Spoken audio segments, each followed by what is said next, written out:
Hello all, and thank you so much for taking the time to watch my video around delivering difficult messages. Have you ever had to deliver a difficult message before? Well, if you have, you know they can be very difficult at times, and also very rewarding if done correctly. I'm excited to talk to you about some of my different experiences with difficult messages to help you be even more successful as you move forward. The different things that we're going to cover here today in this presentation are going to be first and foremost a negative example of delivering a difficult message. We're going to move right into providing a positive example, apples to apples, the same kind of a scenario to help you really kind of connect the dots there. We're going to look at the best practices from that positive example, and then we're going to conclude by linking it all together and helping you know the tips and tricks and the different examples that I bring to the table that will help you deliver your next difficult message great. The first example that we're going to take a look at here is the negative example. Through networking, I was introduced to a company that was an ad agency, like I mentioned. And with this ad agency, they were going through a major change in their business. And unfortunately, they lost a major client of theirs in the ad world. Now, if you've ever watched the Netflix series Mad Men, you were able to get a glimpse into the ad agency world and the impacts of losing a large client. And inversely, the great benefits of landing a great big client as well. Now, unfortunately, in this instance, they did lose a big client of theirs. And that led to them having to deliver a very difficult message, which was how they were going to lay off a number of their employees. Now, the message channel that the managing director for the agency chose to use was to set up a meeting maker for everyone who was going to be let go later that day. So you come into work, you get a meeting maker, and you know in that meeting maker that you're going to be let go. How does that make you feel?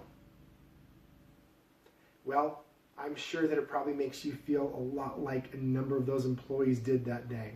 Not only did they come into work and realize that they were going to be laid off later that day, they had to continue to do their work throughout the day until that dreaded meeting came. Now, this was a horrible decision by the managing director. When I asked him, why did you choose this method? He said, because it would give them time to kind of go through the emotional aspects of the layoff prior to coming in with the executives. Now, this gives us a great example of the mum effect. He was delaying the information that he was providing these folks that were going through this layoff. Now, I cannot imagine what they were dealing with. And let me just say, there's not an easy way to let somebody know that they got let go. There's more effective ways, which we'll get into here in a moment, but there's not an easy way. When somebody gets let go, when somebody gets laid off from their job, there are a number of other impacts that are now associated with that decision. So how we approach these things are very important. So his methodology really set him up here for, like I said, the mum effect. Now we can think about some of the different areas as to why he might have chose this effect. Because when we think about the mum effect, here's why this happens. Distancing is a way to avoid emotional distress, right? So he thinks that, okay, they're going through this, but in reality, he's setting himself up for this. The next area here is delays discomfort, right? So if you're waiting until the end of the day to let people know, or throughout the day you're scattering that out, you're delaying that discomfort. And then of course you've got here the managers who are preoccupied with their own problems, their own thoughts. I mean, this business is now kind of unfolding in a major way while they fail to consider the broader negative results and impacts to those employees that they're now just letting this drag on throughout the day. Listen, the plan, it failed miserably. Of course, as you probably thought about when I asked you that question, how that would make you feel, productivity tanked that day. And not just that day, but throughout the week and the weeks to come. And that's why I was called in. They realized that they had a problem not only with their productivity levels, but also they were losing top talent. The people who didn't lose their jobs, they lost trust because of how this was handled. So they walked. They went away and productivity dropped. So now you're dealing with a whole nother problem. So they brought me in as to help lead a change management workshop and leadership workshop. And I'll tell you, it had nothing to do with knowing how to go through change management. Leadership clearly thought that it was an environment issue, but it was a leadership issue. And until that was addressed, until they addressed how they were delivering difficult messages and setting their people up for success, there wasn't going to be a change. Let's take now a look at the positive example.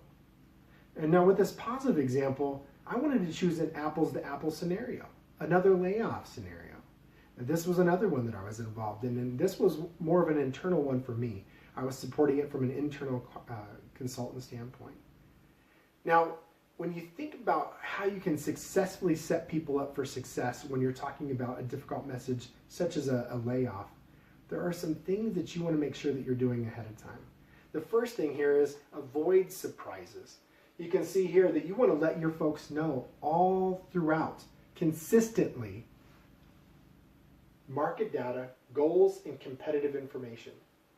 As you're communicating this consistently and honestly and upfront, there shouldn't be surprises. People should be appraised of what is happening. And that's exactly what took place here in this example. As we continue to move forward in this business, well, we saw that unfortunately, the market data showed that we weren't being successful. Our goals weren't being met, and our competitive information, people were beating us left and right in results such as J.D. Powers and other big results like that. We were missing the mark, but we all knew it. We didn't have to have somebody tell us. So when the day came where we found out that unfortunately in this layoff scenario, we didn't have to fire a few folks or lay off a few folks, we shut down 7 different call centers, hundreds of employees. I had family members that were part of the layoff. But it was handled in a way because of the upfront and the honesty and helping people understand the journey, and they were invested in that journey, that it helped bring that sting back a little bit. Like I said, it's not going to feel good, but it was there. The layoff news as it was provided, this is really important for us to understand and discuss here as well, is that each employee received the layoff information as unfortunate and regrettable, but not unfair. Right? That's a big difference. Yeah, this is regrettable. This is very unfortunate, but it's not unfair because we were appraised of what the rules of this game were, and we were invested in playing that game. And if we didn't play it correctly, well, that was on us. The next piece here is when we talked about next steps. Next steps are really important here as well. People need to understand what those next steps are, and the biggest thing that we can look at here and discuss is providing the why. Why did this happen? Right? And this is a little bit delayed, I feel like, in this presentation because the why would really be coming up front. Anytime you provide a why, lead with the why. In the book, How to Wow, it says that people are 92% more likely to go along with a change if they simply understand the why. Lead with the why. The next area here is professional counseling. It was awesome how they set it up. They had somebody in there to look at resumes, how to build out the LinkedIn, interviewing tips and tricks, a lot of success, a lot of support. It showed and brought that commitment back because a really cool thing that I've been able to see, like I said, I've actually been with this company for 16 years. I saw so many different employees come back to this business. Right? And the other example, the negative example, people were leaping, they were jumping off, they were getting out of there while they had their jobs. But the people who were treated right, the people who received a message that was a difficult message that was delivered appropriately, they came back. Trust wasn't broken. And that's really important for us to understand and remember as well. And the next part, offered emotional support. It was tough. I remember going into one of our call centers, it was shutting down, and it felt kind of like a funeral. I mean, it's a family environment. People worked together for years and years and years, but people were there. They had counseling, they had support, they had people looking out for one another. Show people that empathetic side, right? Don't just be a robot. Don't just read it off a script. Show them that emotional side. That would go so far for you as well. So let's look now at some of the different best practices. I briefly talked about them here and highlighted a lot of them as we were talking, but the first one here is communicate expectations. Share how the individuals are measuring up against those expectations early and often, right? The next area here is provide next steps. In the Beckert-Harris change model, it shows that in order to overcome resistance to change, people need to be dissatisfied, they need to have vision, and they need to have first steps. By helping people understand providing those next steps, that helps us complete this change model and helps people be more successful as they move forward as well. The next here is the why. Gosh, like I talked about, such an important aspect of this. Understand what that why is, share it early, often, and if you've never watched the TED Talk, Start with the Why from Simon Sinek, I beg you to go out there and watch it right now. I believe it's actually the #1 most viewed TED Talk out there, but it helps you understand the power of the why, not only in business, but in your own personal lives as well. The why is so powerful. As we look here and we conclude, I just want to highlight a couple different aspects that we've talked about. But first, I just want to say do your best. Put your best foot forward. You can only control yourself. You can't control other people. Control yourself, and you can put your best foot forward knowing that you did all you can do in these difficult messages. The next, here just to debrief, we've talked about a negative example, we've talked about a positive example, and we've talked about the best practices as well. And as you move forward, as you apply some of these different best practices that I shared here today, I know that the next difficult message that you deliver is going to be successful. Thank you again for watching my video, and best of luck to you.